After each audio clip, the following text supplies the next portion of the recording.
Do you think Woody voted for Trump? Disney characters that you think voted for Trump? Woody of Toy Story. Yeah. Yes. Buzz Lightyear, yes. Yeah, and that little bitch, the redheaded bitch he was with. Yeah. Bo Peep didn't. She's a girl for Kamala. That's a progressive. That's a white liberal. Oh! And she said what she said. Yeah. What about the dog Slinky? It depends on who he's listening to the most that week. It really is. He's the type of person who 100% is like influenced. Very influenced. The Rex, centrist.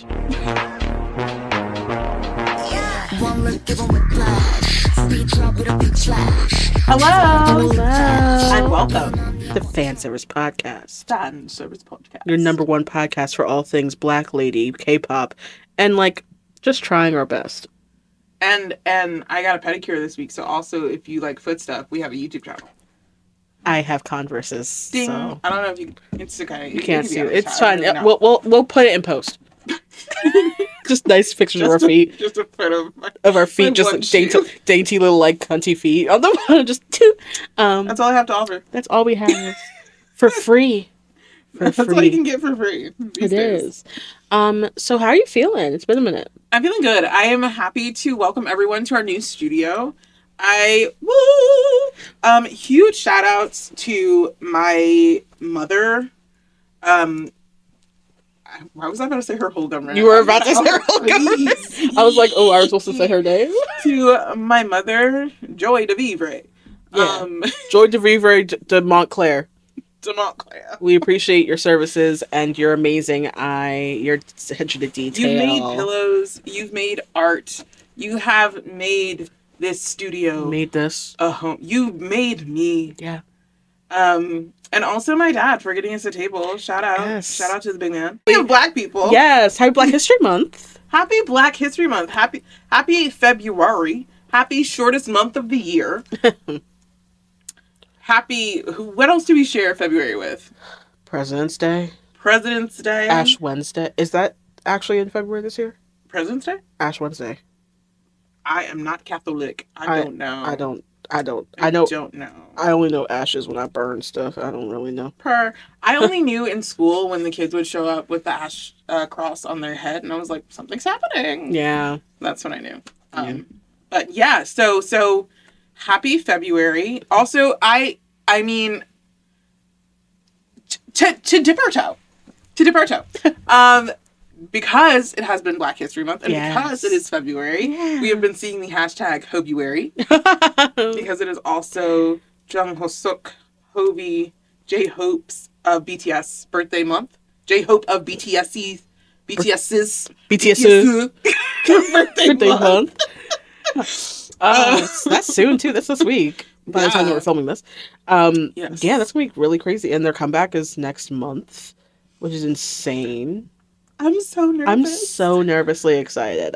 I'm ready. I'm like a cat just waiting to be pet. I'm fine. Like I'm seated. I'm ready. I'm purring, letting them know I want it. But I'm not trying too hard. I'm just sitting on the side of the couch. They have to come to me. So yeah, no, I'm very, very excited. We also will be going to see them on tour. That is confirmed. We have multiple. Yeah. Multiple. Don't hate us. Listen. You can't hate us. Dates to see BTS's new upcoming world tour, Adia. And just really excited, really thrilled. Really, mostly, honestly, truthfully. How many more words can I throw in there? Even more excited to actually be able to meet a lot of the people who we've been talking to online and who've been following us, because I feel like a lot of people, I know these past years, concert-wise, in general, in America, it's pricey and dicey. So sometimes people said they were going to be somewhere and we weren't able to meet up with them. And we have a lot of people who, at least for us, were there from the ground floor, who were helping support us, like foundational sisters. Some of which are white. Thanks. I don't know what. No. But as Sugar and Jen would say, fight the power. So So I'm really excited to get to actually meet all of them in person. I'm excited to actually be at a BTS concert. Yeah. I've seen almost every member who did perform solo. You know, we love what we love, and we also take care of ourselves and our like lives. We are very, very fortunate with that. We are not privileged. No, we will talk about that later. But we are very fortunate to be in a space where we are very secure and comfortable, which means that we were able to pre-plan well enough so that we could go to not just one show, but maybe multiple if we were graced by the gods of the war of Ticketmaster, and thankfully we were. Yeah, that shit was scary. Shout out to everyone who made Yeah, it. Shout out to those who didn't. Yeah, because truthfully, you'll be remembered, and not only that, they'll be back. There's no way there's not gonna be a second leg of this tour. There's gonna be more. Like, it'll be fine. And not only that, like, it's a lot. It's expensive. The world's a little crazy, and by a little, that's an understatement. I'm being extremely understated. The world is very crazy, so you not being at a concert for one time, it's gonna be fine. It's gonna be fine. And also, like, the hoes love to live stream. They do. You'll see it. I know it's different in the room, but you will see it. You know. Not only that, it's gonna be live streaming the first couple shows in general. Then they're also live streaming 2 of the different shows in theaters. So you can actually go. Yes. So you could watch the second day at Goyang in theaters around the globe in live. So it's 8 a.m. for us. So we go to the theaters at 8 a.m. Yeah. But we will be going to multiple shows because we have been booked, blessed, and busy. And by booked, I mean here in this beautiful studio that we created ourselves. Because when things are not readily available, you create your own path. Oop, I know that's right. Happy Black History Month. So, to start off our Black talk, our talk black, our Black serves. Our Black serves. I'm going to hit you with one we haven't talked about before filming yet. All right. And that is that Hearts to Hearts is recent. Okay, you know about this. I didn't. Okay, great. I just love them. What's going on? Oh, no. Okay. Hearts to Hearts is currently promoting a skin bleaching serum. And it's not even just like they're in a commercial. It's like it's partnered with Hearts to Hearts. Like they're on the packaging and all this. Obviously, I am not blaming a group that has underage girls in it for this kind of alliance, but it does make me heavily look at the people who are on their team and be like, Yeah, isn't it crazy how people who, I don't know, like pimp out young children will do crazy things with them? I just think, no, it really is. It's not surprising because, I mean, current things being what they are, I know that I made a little blurb about it earlier, but there's already been a lot of talk about how in East Asian cultures, the obsession with bleaching and being paler skin to show some sort of status has been the case for a long time in history. Right. It's not just recently, but it definitely has had a resurgence in its importance within even conversation on a daily basis, which is, I think, is kind of interesting to me because I've also noticed that they have the adverse reaction to idols who are just naturally pale. Like, they'll be weird about that. Yes. The interesting part is, it, especially with women in East Asian cultures, it's definitely hit harder than with the men, where they definitely do want them to be less olive-toned. And so there's been a lot of work within fandoms to shout out the whitewashing of these idols and just show their real color. And truthfully, and this isn't just coming because I love melanin. Obviously, I am melanated, melanin. But I love the naturalness of people. I think that whether it's that you are naturally pale or melanated, it's gorgeous because it's you, right? And something that I really loved is like people starting to unedit the photos of like Gio from Twice or like San from 18, and you're like, these are like olive toned, deeper toned, tanned people, and they're gorgeous. And given the current circumstances that are happening with like the Southeast Asians, the siblings, if you might say them, or versus the South Koreans currently because of their little tiffs that's happening in real time. It's also like such an interesting little stupid fight more so on one side stupid, but like stupid fight, because the thing about Southeast Asians is that they tend to be tanner Yeah. and darker toned. Yeah. There's a lot of Indo-Asian cultures as well. We don't even sometimes they get cut out of the conversation, but South Asians in general, like Indians, like they're darker toned. And there's a lot of issues within caste systems and colorism within those cultures too. And I think that unfortunately, with certain cultures, especially East Asian ones, being launched as soft powers, that they help to guide perception outside of their borders a lot. And it shows here too, because I remember in high school that was a thing too, where they would be like mad that their kid was outside for too long because they're gonna get too tan. And it was unflattering. Yeah. And being attractive and flattering is important upon perception, which does not help dispel the mono-minority ideal in America. So I think that it's an unfortunate truth. Yeah. But I hope that with the backlash that they're probably going to be receiving, because these are children that you're helping to fund, which that's the truth with all of K-pop, we know. But these are children you're helping to fund something that is not nice. Yeah, it's not. It's just not. And also, like, I understand as a product for, like, evening out your skin, for dealing with dark spots, all those kinds of things. Like, that is why skin bleaching products exist. But from what I've seen on TikTok, no, people are just using it, like, on their whole face, on their whole hands, on their arm, like, their whole body. And I think, Hearts to Hearts is a new group. They recently debuted. And I think that a lot of times within K-pop, we look at new groups because this is what we're doing. But I'm not sure how many people who listen to K-pop around our age are looking at the new group. So for me, I feel like this has to be for younger people. And that's the part that gives me pause, is that you're marketing a product about deliberately changing your whole look to younger people. Yeah. That's scary to me. But it's also, I mean, the sad part is that's extremely normalized within that realm of their pop culture. Like, K-pop idols are pretty much being utilized, and I'm not saying that they themselves are. I'm saying that the industry that they are in and the government that has a hand within that industry, which we cannot shy away from, are utilizing these children, mainly children who turn to adults, but they start out as children, to market a certain normal ideal.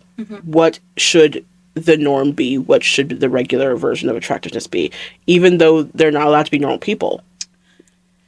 But they are meant to be something to idolize, something to aspire to. And we can have a whole longer spelled out conversation about the plastic surgery industry in South Korea and how it's slightly toxic. And I say that to be like, I say that to be like, I mean, plastic surgery. It is toxic in general. But more so that the thing within South Korea is the normalization of it is what is more toxic than just the fact that it exists. In South Korea, it's super accessible. Yeah, they said it's affordable and it's good. It's good. Yeah, it's and it's like outpatient as heck, so you could literally get your nose taken care of and then go back home the next day. I do want to step into the whole sibling situation right now, because I think that is so funny. It's funny to a point. So if you are not aware of the situation that happened currently, there was a situation where there was a concert being held in Malaysia, I believe. Rightfully so, create a rule where you cannot bring large recording devices to the concert. Can I just say I'm a big fan of that rule? I think that we need to do that. We're about to see a lot of that. We're about to see a whole... Well, no, there are rules about how large they can be at MetLife too. So stadiums have that same rule. Great. But South Korea and Japan, they are very well known for the fact that when you're watching a concert, you'll see a lot of people with these big ass cameras. And I am not a fan of that for multiple reasons.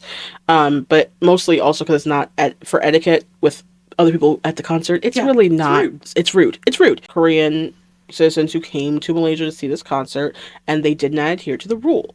And so as people will do. They will call you out for the fact that you didn't listen and that it was really inappropriate, rude. So they snuck these cameras in. Well, yeah, they just brought them anyway. Oh. Which is like a no-go in the security country. Didn't come get them. I'm not entirely sure of what happened with that. I just know for a fact that it was like an issue in general, and they were like, instead of them just being kicked out, I don't know exactly what happened there, but either way, it caused a fight amongst the people there, and then it caused a fight online, as things do. They usually take from real life and then go straight to the internet, because we're great with that. And so I think it was mainly on Twitter where Malaysian netizens, so to speak, would be calling out the South Korean netizens, and then South Korean netizens, as they did, would fight back, and it became this whole thing. And then next thing you know, it turned from just making a comment about how it was rude and inconsiderate, and then it turns to a cultural thing about how like it's rude and considerate. And then South Korean netizens, not all, but a good chunk, decided to get back at the Malaysian netizens by making comments about their appearance and being South Asian and being, monkeys was the thing that they used. They used a graphic of a monkey, and they said, well, this is you. No. And then, yes. And then, there's a bit of that going around. There's a lot of that going around. Because our president, America's. Is he? America's president. Yeah. Child. Not on my month. Not on my month. But that's what happened there, and then it became a racist diatribe, which is interesting because the thing is that they were like, we're all Asian, but I digress. And then it became this like, it was like the Avenger. Have you ever seen Endgame? Yes. Yes. So you know that part where it was like on your left? I watched Endgame the first time. Sorry. No, go right ahead. The first time I watched Endgame, it was the first time I ever had an edible. That was a choice. I didn't know what Endgame was about, bro. I'm not gonna lie to you. It was about the Endgame. I had just... Welcome to the Stray Kids Hot Mega Verse. Hey. You remember that scene in Endgame when it was just like on my left, and then they all had the circles, and then all of them just came out one by one because they all came back. So it was pretty much that. It was like, oh my god, like Indonesians came out, then the Thai came out, and then like the Cambodians came out, and then the Laotians came out, and everyone just came out in full steam, and they were like, we're here. And it was like insane. It was just like going boom, boom, boom, bop, bam, and slapping South Koreans in the face, and it was hilarious. I'm not gonna lie, I laughed so hard. Now, it was also like disconcerting because it was like the amount of racist anti-black diatribe that was being spewed, but it was like so loud. And then there was one point when someone made a comment that was like, one of the siblings made a comment where it was like, are y'all just mad because you're the white women of East Asians? Yes. Where Japan is the white man and you are the white women. Yeah. And I was like, I saw that. It just kept, then they kept going at it, and there was just a lot of mention, and then all of a sudden black people were pulled into it because they of course were mentioning, like, they were using it as an insult to the Southeast Asians, comparing them to black people. Which is crazy because y'all try to Yes, and then calling them shit, and I was like, that's really interesting, which also again was one of those moments where I said, oh yeah, that whole conversation y'all have about not knowing what the N-word is in South Korea is hilarious because you threw it out so fast. I mean, we found out pretty quickly that they know what that is. They've known it the entire time. When we sidebar, but not because it's very relevant. Yeah. I think when we started this podcast, we were aware that we were going to get a lot of backlash. But I think genuinely that we expected to receive more backlash from white K-pop fans than the Asian K-pop fans. Yeah. And that turned out to be the complete opposite. Yeah, no. Yeah. And I'm not one to shout out the white people. No. But, I mean, just in this year alone, we've had messages where people said something about, I hope to see you in chains. Shit about, we have been called the N-word. Yeah. We've been called ugly. We have had people just go on our page and downvote our videos, but like every single one of our videos for no reason. Because you can tell, like on YouTube, when you have a YouTube account, you can see who watched your video and for how long. And we could tell they didn't watch the video; they just went through and downvoted everything. Yeah. And you could tell the moment that they chose to downvote it. Yes. And it was like, oh, it was the minute that we showed our faces, and you're like, see, yes, yes. Yeah. We didn't even get to talk about black stuff yet. So No. I mean, I'm not surprised by any means, but it No. has been interesting to see how this has been handled online because truthfully, I'm the kind to be like, I like to stay out of grown folk business because I Yeah. feel like that sibling conversation is very akin to the one that we have as black Americans with Mm-hmm. Africans That's what, yeah. and people, black presenting people who are Afro Latino or who are from the Caribbean. And so there's so much intricacy that happens with these relationships, these cultural relationships, and especially when it comes to how you're perceived by the general public Mm-hmm. and by the general world.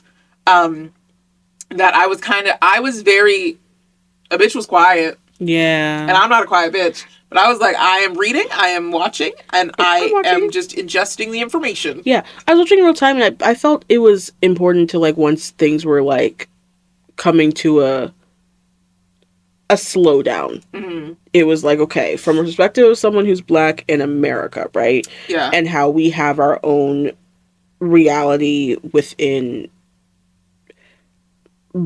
being aware of what this nation is while also being a part of it, because there's no question that that is true, because no offense, it would not exist Without without black people and indigenous people too, but like black, Yes. like, Yes. And indigenous yo, people. Absolutely. and so because of that, there is this moment you have to reconcile consistently as a black person and probably as an indigenous person as well, where you are so integral to the thing that is also horrible, Yes. and has a horrible history and has a horrible current reality. And I think that South Korea is having that issue now, and that has been the part that's been interesting to see. We're watching a lot of Asian creators, but especially a lot of South Korean creators, get on and speak on the fact that they have to reconcile with the fact that their nation, whether or not they want to admit it, is an American colony. And that because of that, they are the perfect example of what happens when capitalism is at its highest peak, because our nation has not been able to hit that because of the amount of people we have versus theirs. And so, unfortunately, it eats into a lot of things within their culture that they have to either completely ignore and just be a part of the system with, or they have to reconcile anytime people calls them out. Yeah. And this is a moment when people called you out and you were like, ah. Yeah, and I feel like I think it's important that we're having this conversation because I think a lot of black K-pop fans maybe don't understand the full intricacies within this entire dynamic. And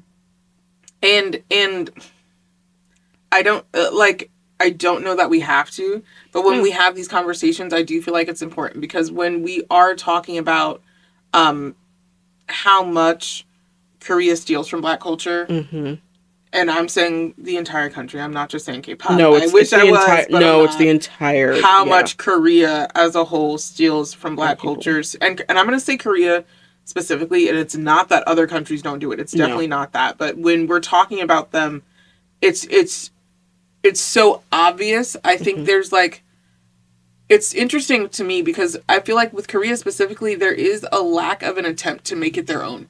With Japan, when I watched it, and I'm not saying that they don't appropriate because they can appropriate with the best of them, but there feels like they still have, as we said, that white man energy of like, well, now I have to make it mine. I have to put my spin on it. Something different. Korea will literally take a black American song and redo the same exact song with less seasoning and be like, we're going to put this out. It's amazing. And you're like, ah! Like, for example, that 1 song, that it is a good song, but it's just an Usher song. Like, I'm like, I've heard this song from, like, the early 2000s. It's the same thing. It's the same concept. It's the same gist of song. Like, everything within it, the way it's layered, it comes from that. And a lot of that comes from a place where, as an Americanized colony, because we can't pretend like it's not, we have one of our largest military bases is there. We literally helped to facilitate and form how their military works. So if anytime that you want to sit there and be mad about conscription, guess where that came from. And then also with the help of the IDF, but let's not even have that conversation right now. The situation is that that's part of the reason that it is that way. Like the thing that, and it's not that I all of a sudden realized that, but it was very validating when a lot of South Korean creators now have been very vocal in a way that I think is so intensely necessary, because it's not for us. It's not about like black people who are into anything. It's not No, for they're us. talking to other They're Asian talking to people, other Asian which I people, love to see. and also to the white people who just will not get it. Yeah. But like they are trying to explain something to people because they are actually from there and actually are aware of the culture, and not just that one. A lot of them are Korean American as well, and they'll be like, I'm in both. Right. And so because of that, they're trying to explain that a lot of the reason as to why there is a loudness with their taking of things from black culture, black people, comes from the connection with America. If that wasn't the case, it wouldn't be as loud and as bold. If that wasn't the case, you wouldn't have felt the need to be like, okay, let's use all these black producers and then not give them credit and just choreograph and all these things and do all this stuff and take the hair, all this stuff and go with it. And it's not that other cultures aren't doing that. They are. We are watching it all the time. All over the world. All over the world. Japan does it. China does it. I recently got into an Indian female rapper. I have to do more research. I kind of love her. I'm sure I'm gonna get disappointed at some point. That's always what happens. We're ready. But we'll share it. We'll talk about that later. We'll talk. We'll get into that. We'll talk. We'll get into that. Yeah, no. But that's also like it's part of the reason as to why that is, and it's why like when you're having like the long shot and Corda's conversation, the conversation is what it is because okay. Oh no. I'm gonna get my thoughts together because I believe in when you're having discussion about something that's going to cause discourse that you need to have your thoughts. It is going to cause discourse. 100%. Because Cordis has been so popular. They have just seen an astronomical rise this year, and that's the interesting thing with them and Longshot as well, and I put them in the same category. Yeah.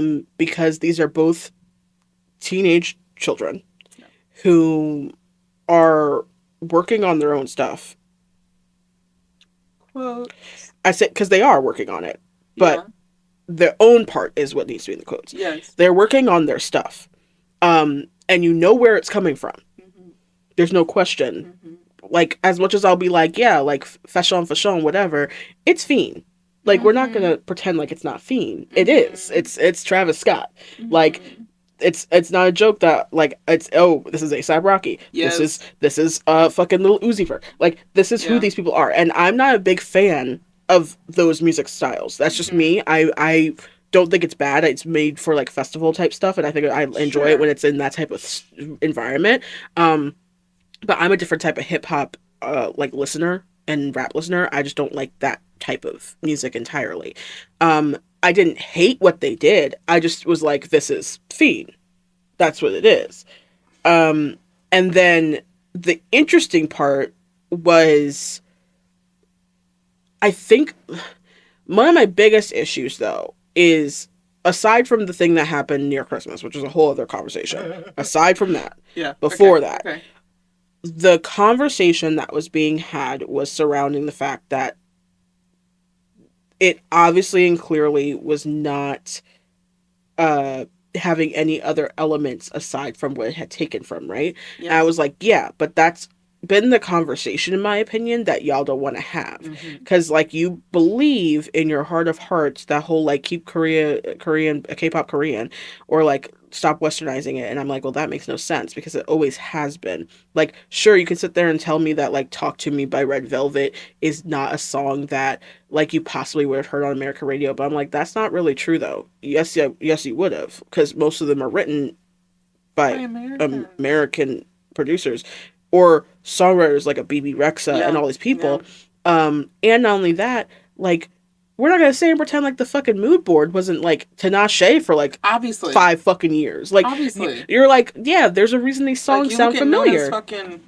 Like every what's that song they just came out with? I don't remember. It's putting work. Oh, the work. Which is like kind of a late thing to do because everyone had already done that before. Or like how Tyla came out with Water and then all of a sudden everyone loved an Afrobeat. You know who was on that Afrobeat shit before everybody the fuck else? Text. Who y'all text? Who y'all text? Because honestly, tinnitus. I do have tinnitus. Yeah. I felt seen. Busting sound. Buzzing. I do. That's how I feel. That's how I hear. That's what I hear, and I felt very connected for multiple different reasons. They did that for me. They did it for me. Everything I know about these groups is against my will through social media. And it's not that they're any worse off than, or worse than any other K-pop group. I saw something today that was, it was like, I forget their name, but it was a content creator, and they were talking about the fact that every K-pop group has that moment where you cringe. All of them, yeah. Literally every group. Like Bangchan, it was the braids that he... Oh, American Hustle Life? American Hustle Life was the most redeeming part of their career for me. Which is hilarious because it's also so cringy.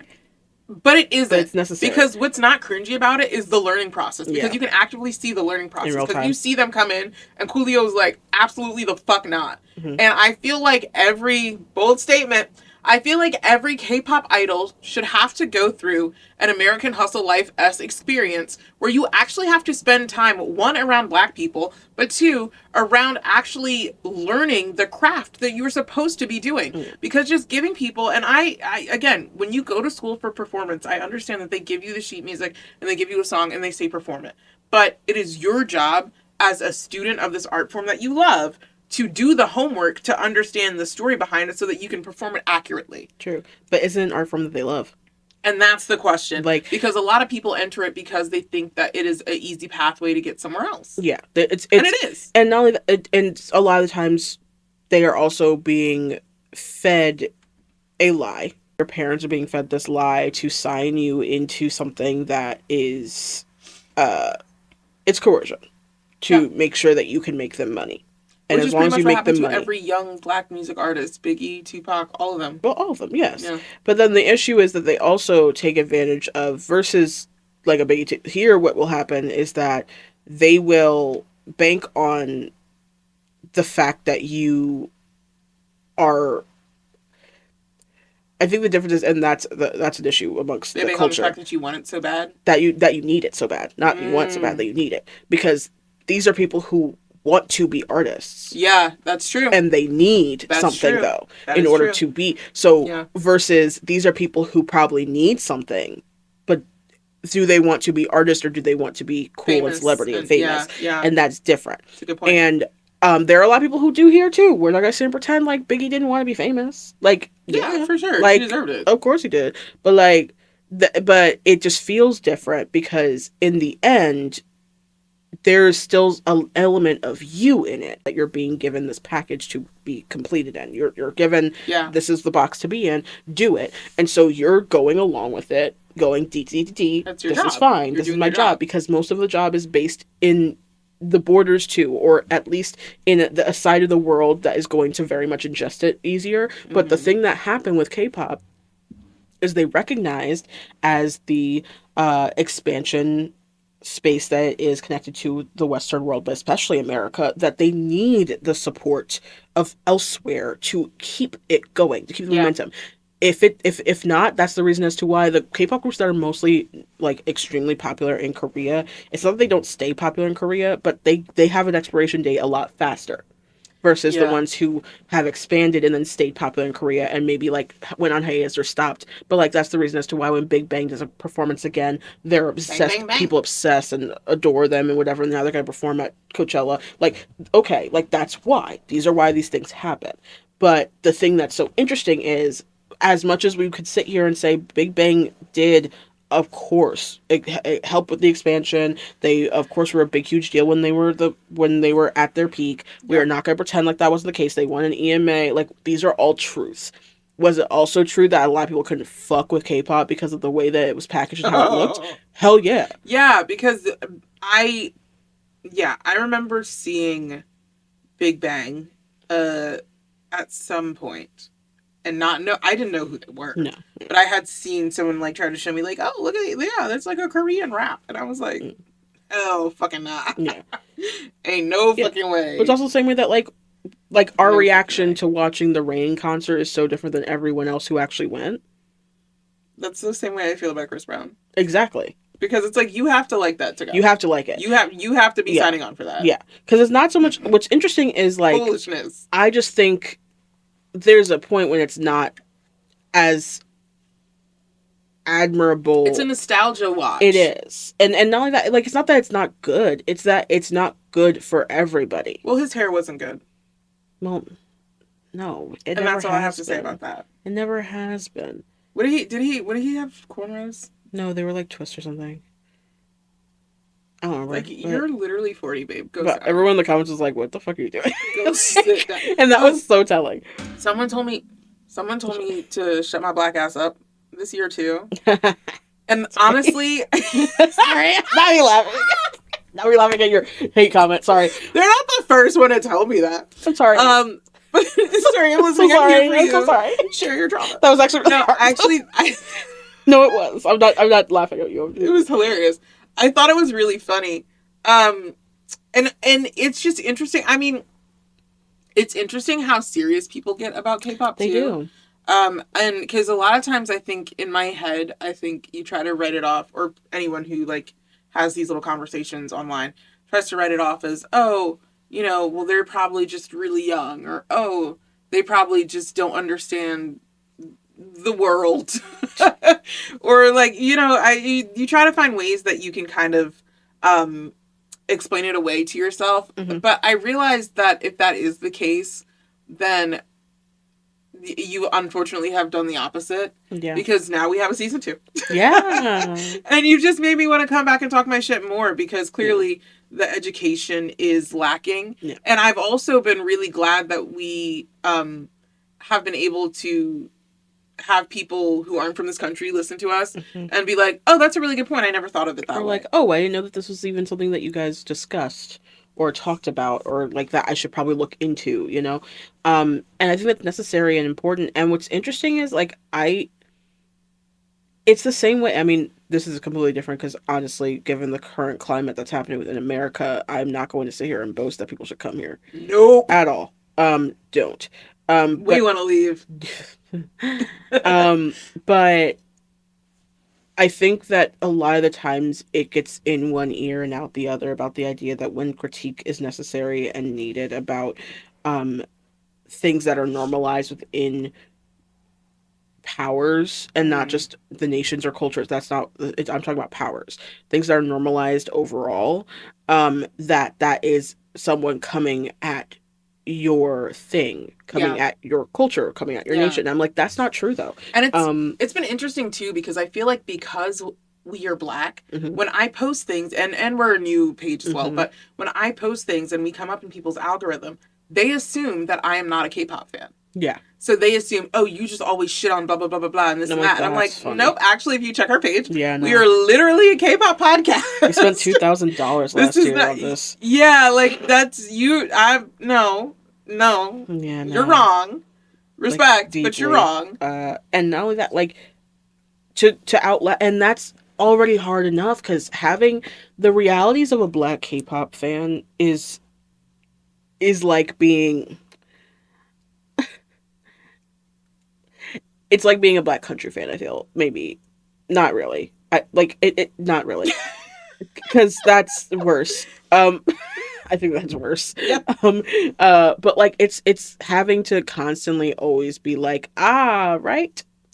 And I'm out. No, like, I mean, I felt like that as a Black country fan. That's why I stopped listening to country music. Well, yeah. Because I grew up because the difference is like the difference is like, for me personally, I didn't dislike country music. I just never was interested in ever going to a country space. Because why would I? Why would I ever do that? Versus a K-pop space, which is a little different. Like, I'm like, I will go into those spaces, and then you'll still deal with bullshit, but it will be like... Yeah, it's a different kind of bullshit. It's a different type of bullshit, and it's a different type of vibe.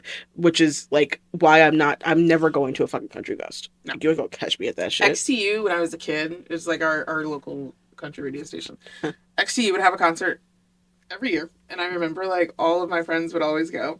And it was weird because it was just an excuse, like, once we got into high school, for the girls to wear booty shorts and country hats and then make out with their friends so the guys would look at them. That's literally all it was. That was all it was for. And I was like, no, thank you. Yeah. But also, like, none of them knew, like, I noticed in, like, elementary school when I did listen to country music, and I'd be like, no one knew of, like, the older artists unless it was like Because obviously arena Dolly country Parton. people are different. Yeah. Yeah. And so I'm like, oh, right. Like, those are the people that I actually want to listen to or, like, would actually, not really see, but, like, I would, like, be more interested in. Like, I'd be Yeah. like, I want to see a Reba. And they're like, Reba. Shout out to Reba, her first year performing at the Grammys. The Grammys? The Grammy, Grammys. the not Grammy. Anyway, But yeah. yeah, I mean, I grew up doing country music and like singing at farm fairs and all that kind Yeah, of no. shit.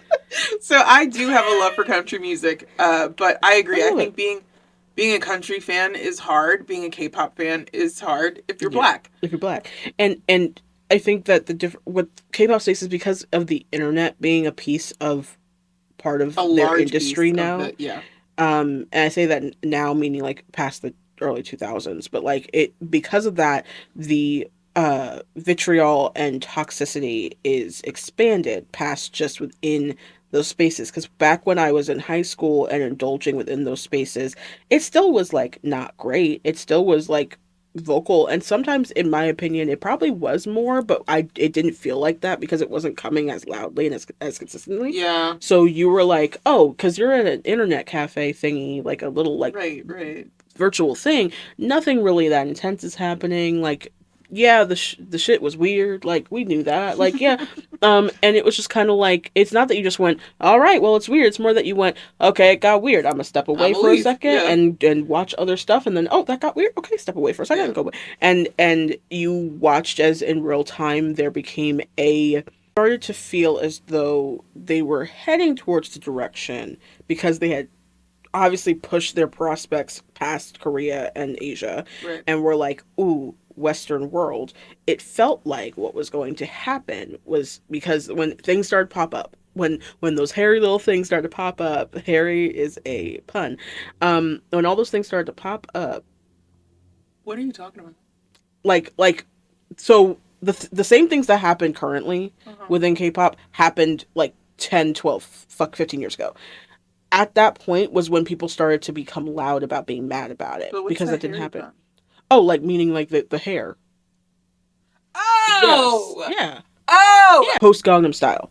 Yeah, that's when, because people had a thing about it before. Black K-pop fans had a thing about it before. Yes. But post Gangnam Style was when people started to actually be like, oh, let me like watch these K-pop, and so they became the number one watch K like videos on YouTube, whatever. And that's when you had more fans. I would argue, I knew about Psy way more than I knew about Big Bang. Psy, for me, as an American kid who knew nothing about Korea at all, Psy was so influential. Like, Gangnam Style was huge. Because of Gangnam Style. But it was the only moment that there was a breakout of that level from South Korea and the K-pop industry, more importantly. And so that's why people started to pay more attention to K-pop in general. They were like, oh, here's the song that's in the top 10, and it's like the most viewed music video, and we're really about Gentleman. It. And then Gentleman, yeah, and they loved that.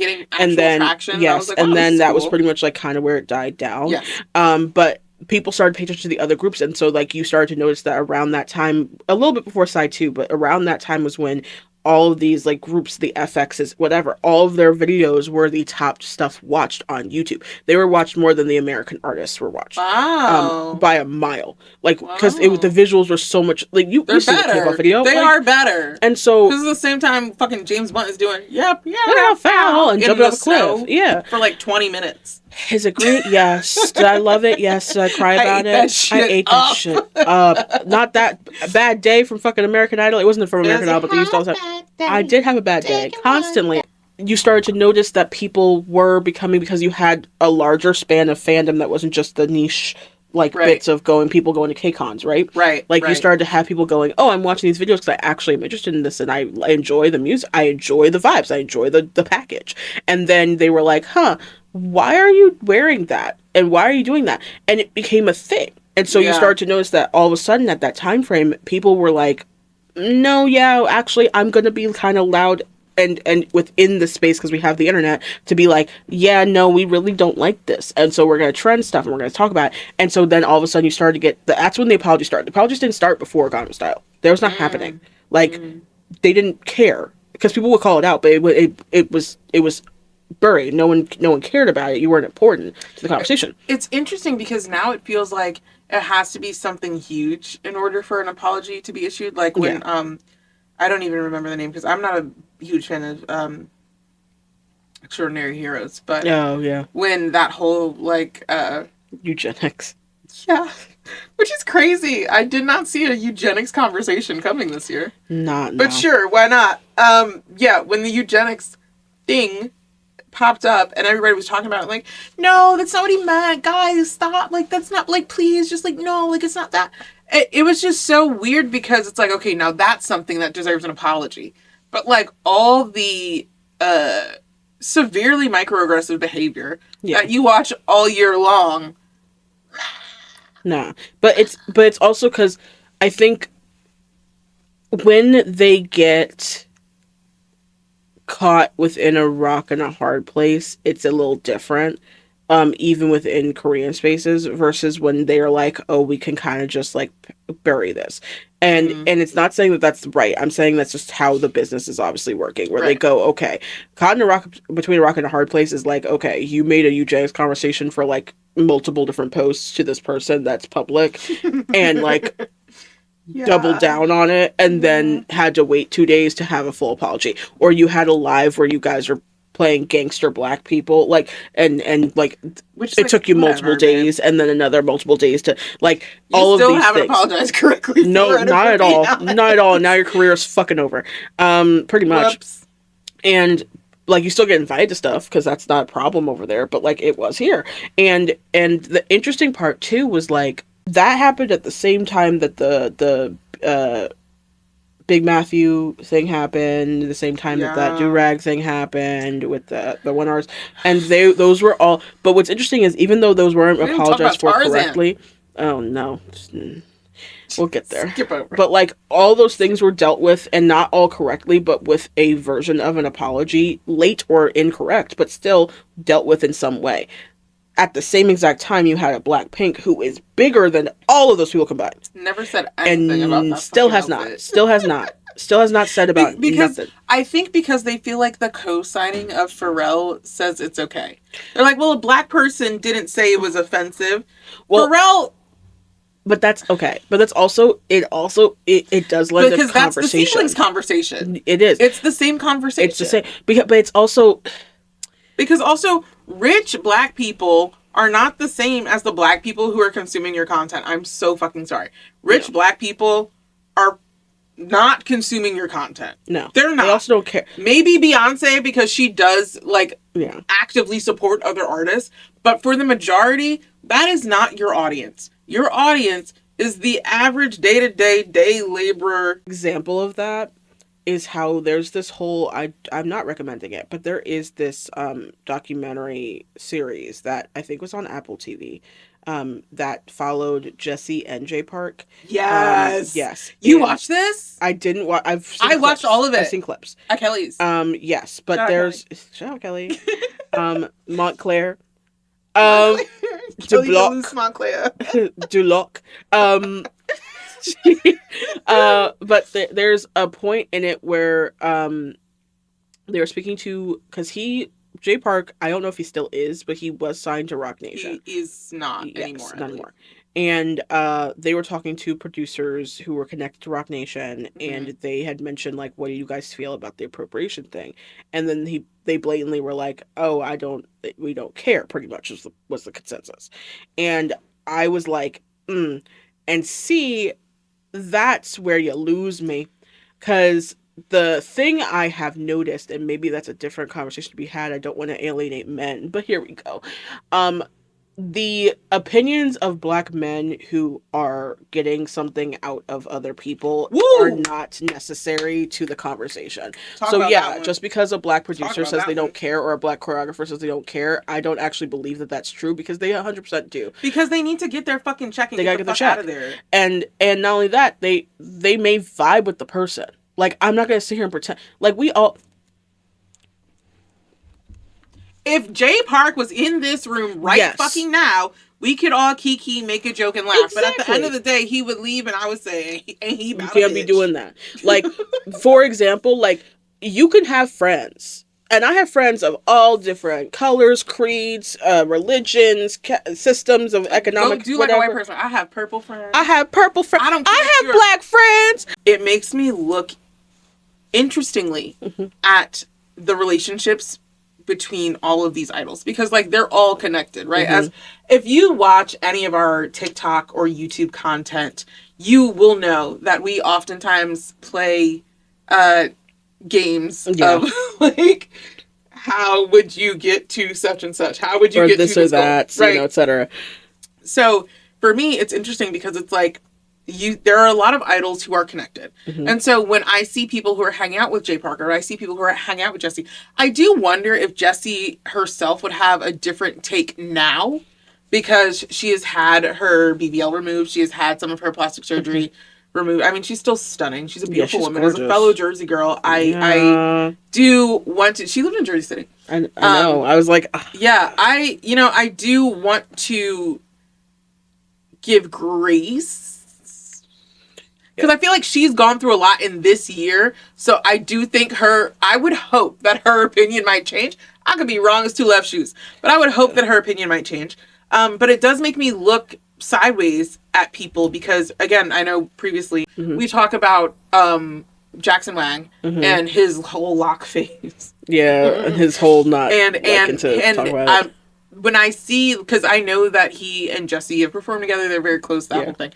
When I look at those situations, I'm like you said with people talking about our videos, is this something that you guys talk about? Is it something that these artists are actually talking about? Or is it something that they are skipping over? Or are we just in the room, we do our job, we leave? Like, I have so many questions about that because you can do your job and never discuss it. Yeah, but I think it's extremely normalized to do your job and not never discuss discuss it. deeper things. Because I think it's not just solely because, and this is me playing, not devil's advocate, but me playing like, okay, I think there is a conception. I'm not saying it's a misconception. There is a conception, though, that is purposely by choice by a lot of the people who are in that industry, that they don't want to dig deeper and they don't want to talk about these things. Yeah. I don't think that's entirely true. I think that there is an importance held on when they're in their trainee system and onward, which is that you do, and you can ask questions, like but in the not. Military, it kind of is, do your job. And it's like, and so that's why, like, when things happen that do disappoint, and it's fair that they do, like things where you're like, this is very. I'm like, I'm not trying to be a bitch, y'all. It's a capitalist ass country. I'm not surprised by anything that happens that has to do with we're earning also money. a capitalist We ass are, country. because it's the same exact thing as to why someone like let's say, and she ain't shit for the stuff that she do, right? Because you're still a white woman, so that's the reason that you could do that. But why someone who's like a Chapel Roan will be so loud 1 second, and then the minute that you hit it, you shut the fuck up. Because once you get that the check, money, the check, the like that's the reason that you did a MAC cosmetics thing when you had all that stuff to say about Palestine, and you're like, oh, this does not match, but it's because of where the money goes. And it's like, okay, I'm not sitting here saying that you deserve grace for that. You don't. You ain't shit for that. But also, we are stuck in a capitalist situation where, as an artist especially, you are not gridlocked, but you make a choice. And most of the people make the choice that's not the right one for goodness and is the right one for them. And it's wrong, but I'm like, I'm never surprised by it because I go, yeah, that makes sense. But the problem is that's the thing that makes me, and I think even in the beginning of my journey of liking K-pop, right?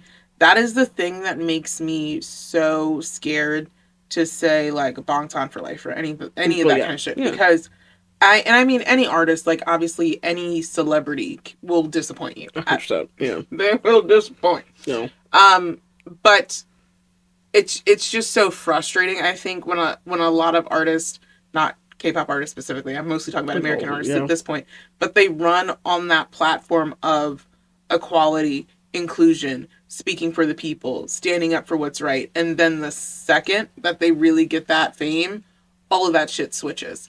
And for me, especially because we've talked in private, and I feel like we do have conflicting expectations for this BTS comeback, because I'm very much on the fence of being like, please don't make me look fucking stupid. But, don't make me look fucking true, stupid, which bro. is fair. Like, please don't do no bullshit. Yeah. Please. In the Black History Mindset, of February. Mm-hmm. Assalamu alaikum. What? Alaikum salam.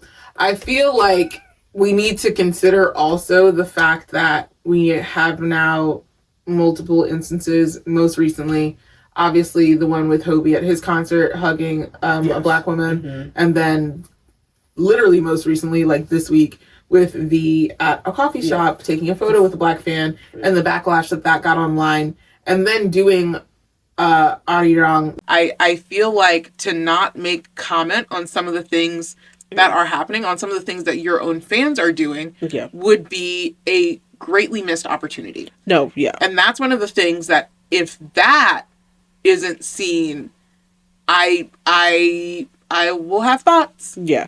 Now thoughts will be had. I do believe that. That is true. And I think that the issue with all K-pop fandom especially is I think there's a hindrance to everyone involved in the importance that is laid on needing your fandom so badly, that I think is being used as an excuse a lot for why you won't say stuff.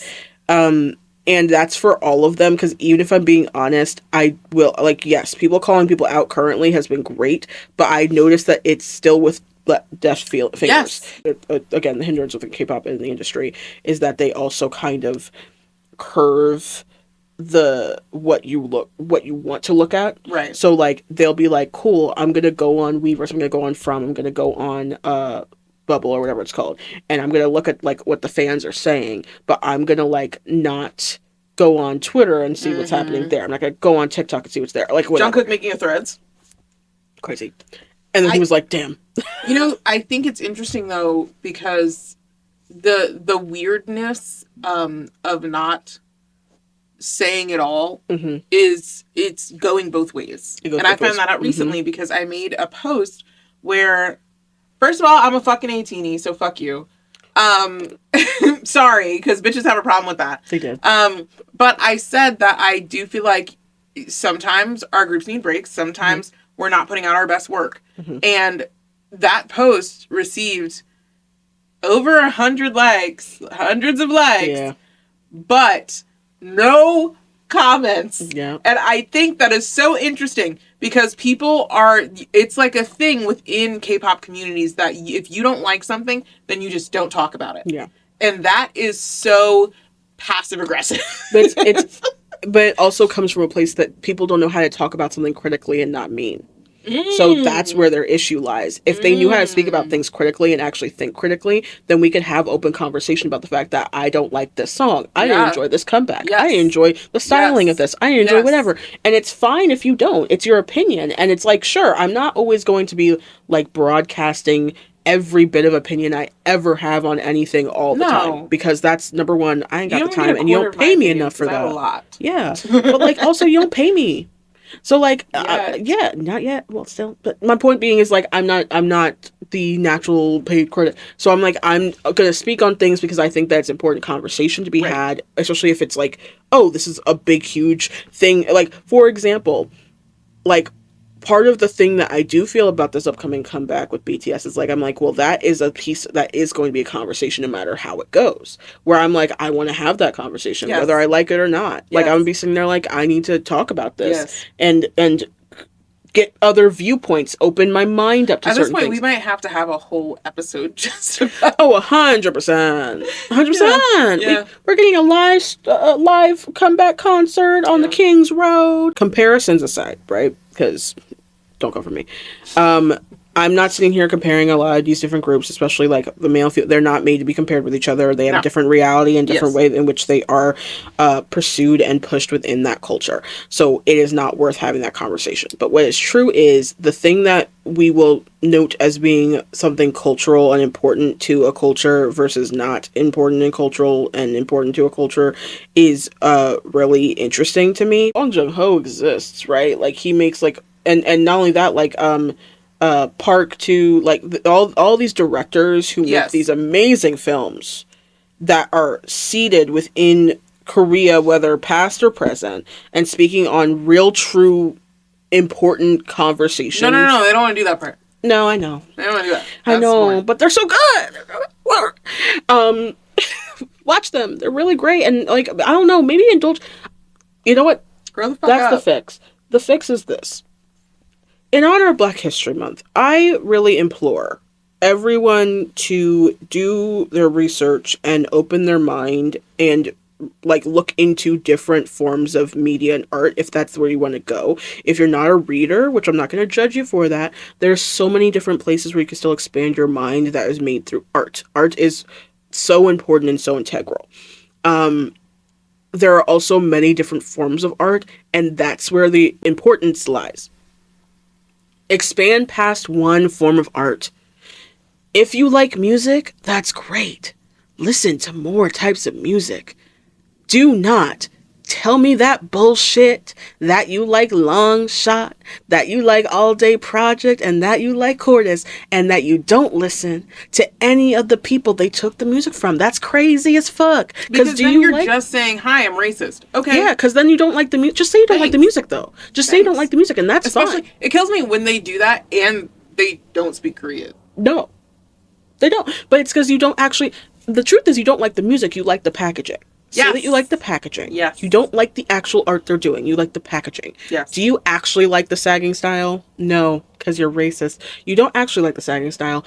You like the packaging of who it's on because that is cool for you. Right. Half the time you guys are fetishizing these people, so that's the reason as to why you will still do that. Right. I am not going to sit here and listen. I love my K-pop groups, but you ain't going to tell me that I don't listen to fucking Kendrick. I don't listen to J. Cole. I didn't like his new album. I'm not gonna lie, I didn't like it. It was too long and it was annoying. I listen to all these other artists, and it's not just because I'm black. Like, that's not a reason enough. Right. Like, right. I just happen to like other styles of music. Yeah. So my playlist is not just only BTS. Yes. And it's not just only ATs. Yes. And it's not just only TXT. We wouldn't have a fucking music podcast if we only listened to K-pop. that. Like, bitch. Which is why when I'm in the comments arguing with these who only listen to K-pop, I'm like, we can't even have a conversation. In order for us to have a conversation about something, you have to know about that topic. So then that means me as a black woman has to do all the extra legwork to educate you about the topic so that we can even talk about it and you can say something that makes sense. Yeah. That's crazy. And it's I'm not going to insane. do that work. Like, and truthfully, like, you don't know our fucking repertoire, but like... Get in, girl, because Get we in started this episode before we pressed record by singing Avril Lavigne. Exactly. So, singing Avril, Canadian Queen. Is she okay? It's fine, whatever. No, but like Avril Lavigne, we're musical theater performers. Yes. I did opera for a long time. Like, she's there's a lot of musicality happening. Yeah, feeling as though you can speak on things, and it's not like, and I'm saying that as me too. There's an awareness of something. I am not, the fucking mecca of understanding black art. No one is. No one is. We are not a monolith. We are not a monolith.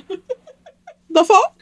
This is not a monolith. It's not. We're from New Jersey. The fuck? Like, it's We're not from the same. New Jersey. It's different. But like, with that being said, like, I at least know the difference between like crumping and like popping and locking and tutting, and they kill me. It's not me trying to be like matter of fact or like politically correct No, but about everything. the education isn't there, so it's like, because I've said things like this before and someone was like, oh, thanks for letting me know. And yeah, like, cool. And you're like, great. It's really imperative that like when because people get really mad about misinformation nowadays, correctly so. Yeah. And especially when it comes to these K-pop groups, because a lot of people are really protective of these groups. You are a part of their fandom. I get it. I'm not going to sit here and bash you for it. I think that sometimes you're a little bit too overprotective, and that's coming from me. I'm an army. Adults. But like, I am also aware of the fact that like we can have a real conversation though, and not be on bullshit. Bigger picture. When you are trying to have people get rid of their xenophobic mindset, right? And actually take people seriously because they deserve to be taken seriously. Something that hinders that is what you, in your attempt to get them to be taken seriously, do. And sometimes your delivery comes across as just obsessive instead of understanding of the people. Because you can get people into ATs, you can get people into Stray Kids, you can get people into Twice, you can get people into New Jeans. You can get them into everybody and still be correct when you're doing it. Because, yes, it may not be people's thing, and you just need to be able to sit there and be like, oh, you're just being racist and xenophobic. Understood. Right. You just can't get it. Or be open to the fact that sometimes they may not like it because of the certain elements that we talked about earlier, and that's fine and valid and fair. Or you're explaining it in a way where it's like, well, you're talking to a hip hop dancer and trying to get them into Stray Kids because you think they're going to like it. And you're making comments to this hip hop dancer who's been doing it for 10 plus years as if they don't know what these things are. And they're like, no, it's cool and they're enjoying it, but now they're losing it because they're watching people fawn over things that they don't that are regular things, or things that you would not fawn over them doing. And that's where the issue lies. Yes. Know that sometimes it's okay to shut the fuck up and let people of color, black people more importantly, speak the truth. Sometimes you also are wrong about things that have to do with Korean culture. I need you guys to shut the fuck up, okay? Yeah. Like, I don't know everything about Korea. I'm not Korean.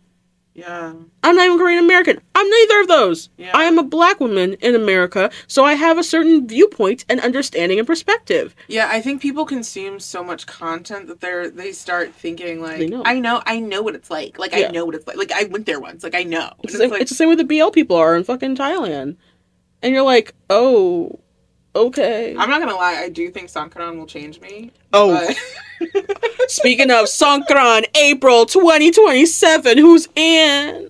We're getting a group chat. But yeah, DM the Instagram. We're gonna start it. I'm not. What happens during that and what happens during Arirang World Tour, please do not judge me for either one. I'll tape it. Don't worry. Have been waiting for these moments for my entire life. Yeah. But so I feel like we could go on with this topic forever. We can. Unfortunately, we usually do a survey. If you don't know, which you should, because you should get into the fandom. You need to watch all the episodes. Get the fuck out. We're in it. What are my wrists doing?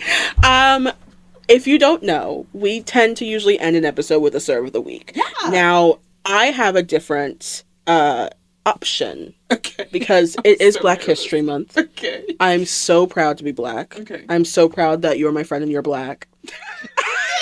Thank you. I love my black friends. I love my black female friends. Lose an eyelash. Who cares? I was thinking that our serves of the week can be not connecting to anything regarding the Asian diaspora. Oh, what is your serve of the week as a black, proud woman of melanated origin? A woman who was a professional ice skater back in the 90s. She was in the Olympics. Yeah. She performed a lot of tricks. She's the one who originated the ice skating backflip, which was deemed immediately after that illegal. Mm-hmm. And my serve is the fact that this year at the Olympics in Olympic ice skating, this beautiful blonde little white boy, Ilya from Ohio. Ilya did a backflip this year, and it was cool to watch, but I love that the internet did not forget about her. Mm-mm. For me, that was really cathartic to see. That was really nice that everybody was like, now how come? And people immediately and I know that the Olympics is it's an amazing opportunity, and there's never a moment where I think you want to take that success away from somebody. And I know he's very young, but again, it's just the way you can approach something, because if he would have just made a 2-second TikTok video, blah, blah, blah, and I'm happy that this is a part of my routine, or just to say anything, the entire black community would have rallied behind and supported that little blonde boy. You know what I mean? And I think that's so interesting, because I think that's something very similar to how K-pop artists take things, because you can choose the narrative. You have the ability to choose the narrative, and you have the ability to make the narrative inclusive as fuck. Yeah. And it's just something that you're actively choosing not to do. So for me, the fact that she was not forgotten, the fact that her trick lives on and people are still talking about her, the fact that she has phenomenal routines that you can watch on YouTube. They're all there. And seeing all the black Olympians this year in the Winter Olympics, because Winter Olympics, winter sports in general, are definitely not something that, as Americans, that we have the financial ability to learn how to do from an early age. Yeah. And a lot of these Olympians are very young. Even watching people like Haitian Olympians who are, maybe don't have a ton of snow to practice with, but they're finishing, and the crowds are cheering for them, and the crowds are supporting them. And those are the moments that I'm living for right now during Black History Month. Yes. Shout out to the first Black female speed skater to Yes. get a black Yes. gold medal. I'm Yes. really happy for her. Yeah. And shout out to the first Black female hockey player, post-heated rival. I know it's not important, but like I'm just saying, I love hockey now. Son of a hockey fan. You did go to a hockey game. I didn't get to go. I thought you did. No, my sisters went without me. So Adia, your Black History Month serve. My Black History Month serve. Of the month. Mine is going to go to. I'm gonna be mad at myself because I also probably should have looked up and known the name, but you're gonna know who this is. If you're Black, you know. Terry Crews. No. Taeyun. Happy Black History Month, Taeyun. Oh my god. There were back in the 90s and 80s, actually 80s and like 90s. Okay. There's this duo of producers whose name escapes me because I can't think about them right now. But they are the guys who literally produced New Edition's record that was really popular, Janet Jackson's records that were really popular. The dudes in the frickin' they looked like the Blues Brothers, but they're Black. Oh, that's cool. Yes. Love them. They're insert here. I love them down. They are the reason as to why you have K-pop. Oh, right the that fuck now. is I'm put fun that fact. out now. Their production and the way in which they got these R&B groups together. They're also the ones who produced that my overused song of last year, which is Heather Headley's "I Wish I Wasn't." Yes, girl. I love them so much. They are so weird. Such weird dudes. But they are amazing producers who are the reason as to why a lot of the converging of R&B as to what it became from the 80s onward became what it was, and also the converging of hip-hop within that too. They are known for creating that sound. They are the ones who helped to bolster that sound. So that thing that can you stand the rains into like how you got an Usher later, all of that makes sense into like who they are because of them. Right. And I think that if more people open their minds to listen to music by people like them, that they would know where all your shit came from, because that is where it came from. That's also where all those white groups got their sound from. They all wanted it from them. The way in which the songwriting was done, how you sing about love, all of that stuff came from them. And yes, L.A. Reid had a hand in that later on and whatever. Like, you had a lot of other people come up too, but like those are the ones who were like, oh, you are eating. Pleasure Principle. All that shit, that was them. Like, this is the stuff that made artists and made the top artists of a time. And just so you're aware, y'all, I don't know if everyone is super educated on that, but once upon a midnight jury, the top artists, the ones that were the most indulged upon in America, looked like this. Speak on it. Like the Michael Jacksons, the Janet Jacksons. All of there was a whole the 90s where literally you had only Boys to Men and fucking Mariah Carey in there. Yes. That's all you had. Yes. And Whitney.